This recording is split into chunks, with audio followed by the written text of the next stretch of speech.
This is Lulu and the Dog from the Sea by Hilary McKay. Illustrated by Priscilla Lamont. For Lissy, with love from Nanny Kath and Hilary McKay. Copyright 2011. Chapter 1. The Cottage by the Sea. Lulu and Me-ellie were 7 years old. They were cousins and they were friends. Their houses were so close that it took less than 5 minutes to run between the two. They could visit each other easily without getting lost or squished on the road. What does that mean, squished on the road? Squished by cars. Very good.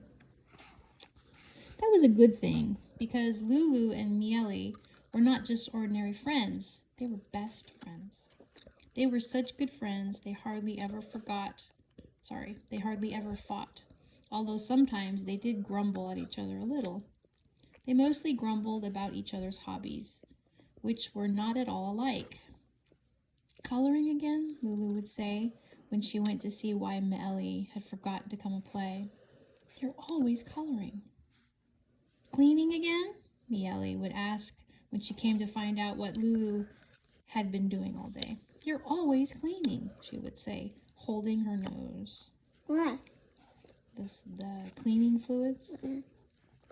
It wasn't true that Me-ellie was always coloring. Often she was painting or drawing or making things with glue and glitter and chopped up paper and causing a mess.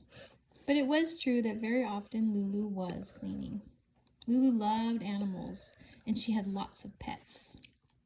The rule about pets in Lulu's house was, the more the merrier, as long as Lulu cleans up after them.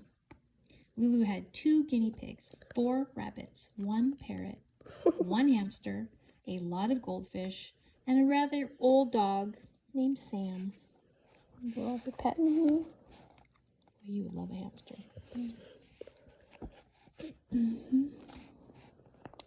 It took a lot of work to look after all those pets. Mostly Lulu did it, but sometimes other people helped her out. Whenever Lulu's family went on vacation, Me-ellie's parents would always help. They would do a swap. Lulu's family would take Me-ellie on vacation, and Me-ellie's family would take care of Lulu's pets. All except for Sam the dog, who was going on vacation too. They were all going to stay in a cottage by the sea. Sam did not think much of that. He didn't enjoy the seaside. He wasn't fond of sand. He didn't like chilly breezes, and he hated getting wet in cold, salty water. Sam was a small, golden, teddy bear-shaped dog. He had short teddy bear legs and a round teddy bear tummy and a sweet, stubborn, sleepy teddy bear face. When Sam went on vacation, he took a lot of luggage, all packed for him by Lulu. Yes, she packed him his own luggage. He took his red blanket and his water bowl and his food dish and his special dog biscuits.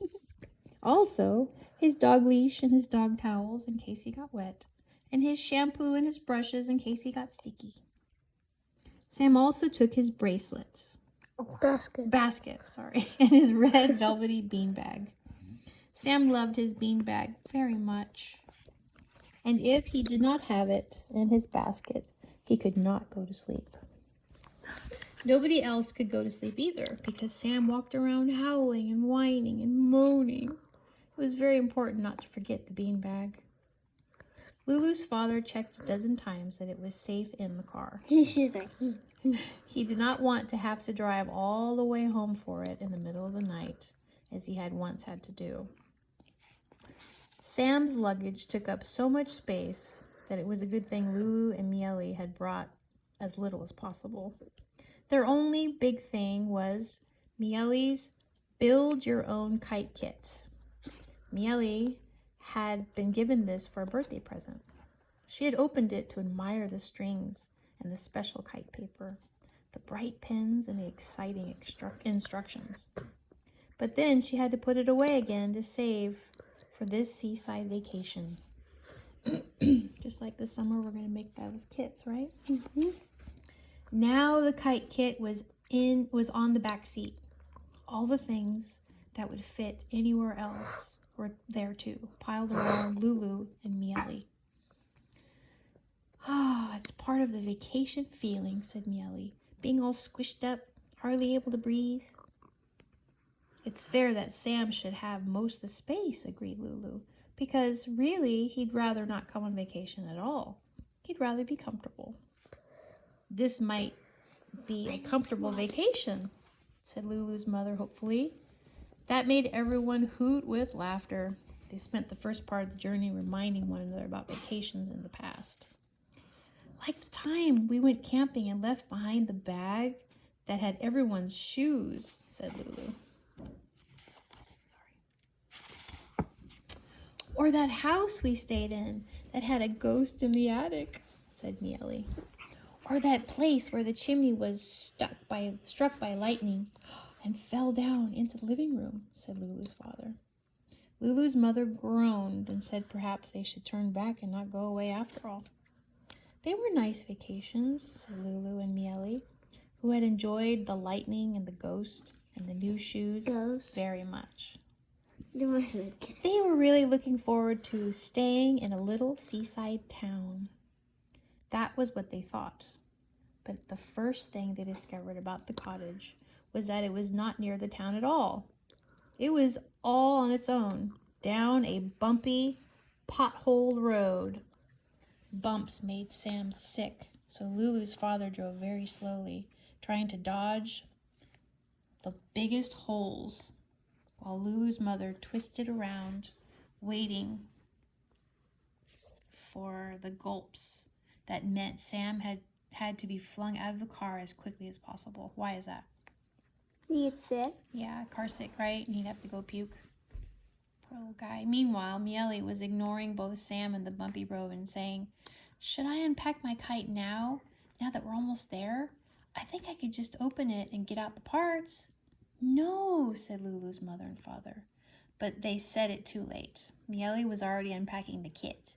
When the car fell into another hole, important-looking pieces of kite spilled everywhere, and Me-ellie began to moan. Just what I didn't want to happen, she grumbled, turning herself upside down to try and gather the pieces from the floor. They call this a road, complained Lulu's father. It's just one giant crater after another. Now the string's unwound, cried Me-ellie. Oh, something I thought, okay. Sam made a noise, like a sort of cough. Almost there, Sam, said Lulu's mother, hopefully, rolling down her window. Why did she roll down the window? Oh, look. Huh? So we wouldn't puke. Right. A little fresh air always helps when your car's sick. Only Lulu sat quietly, gazing at the view. Ahead, she saw a white cottage in green grass. Every few minutes, she saw glimpses of a sea that gleamed dark gray or silver bright. All along the edge of the sea, Lulu could see a mountain range of sand dunes. Strange bushes grew on them, with dim gray leaves and orange berries. Strange ribbon-like blue-green grasses were combed by the sea wind. What does that mean, combed by the sea wind? I don't know. Angela? The wind blew them. Right. It made them look straight, like combed hair. Strange, narrow, sandy paths twisted and climbed and suddenly vanished. And all among the bushes and grasses and sandy paths, a strange animal leaped and ran, watching the car. It moved so quickly. It moved so quickly that the only thing Lulu could see clearly was its strange flapping ears. They were ears like brown paper bags. Can you see them? Mm-hmm. He's adorable. Oh, it's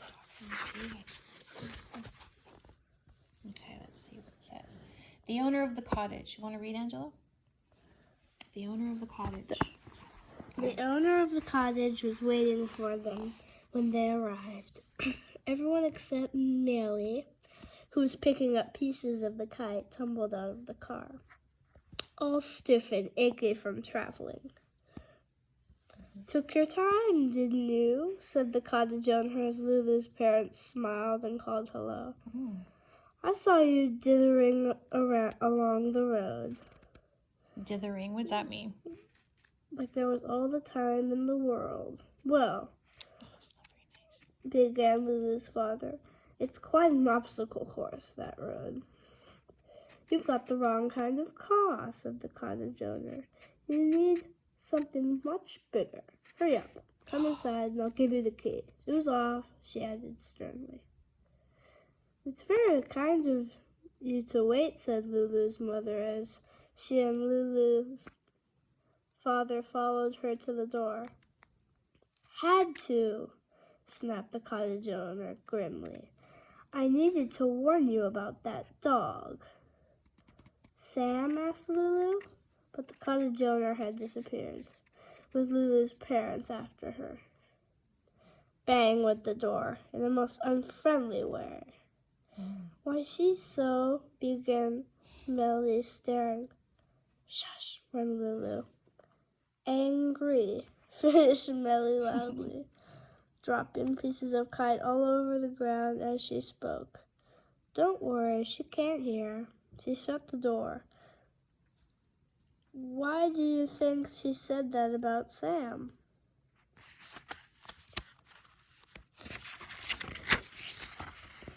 Lulu couldn't imagine Sam was behaving. Lulu couldn't imagine. Sam was behaving perfectly. He had survived the bumps without getting sick, and now he was doing what he did always at the end of a car journey, unpacking his food bowl. On days when Sam was going for a ride in the car, he was only ever given a very small breakfast. Now he wanted the rest of it. He stood up on his teddy bear legs, dragged his bowl out from his mountain of luggage, carried it in his teeth to Lulu, and dropped it at her feet. It was Lulu's job to fill it up as quickly as possible. As usual, she rushed to do it. And as usual, Sam stood and watched. Stumpy tail wagging, with a smile on his teddy bear face. From inside the cottage, Lulu's parents could see all this happening. Lulu's mother asked worriedly, why did you want to warn us about our dog? We did tell you we were bringing him. Your dog? Asked the cottage owner, looking out of the window at the happy sight of Sam gobbling dog food. I wasn't talking about your dog. He's a poor old thing, isn't he? Looks more like a sheep, that dog. She jabbed a pointed finger in the... No, it says this.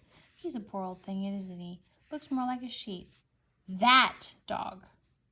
She jabbed a pointing finger at the direction of the sand dunes.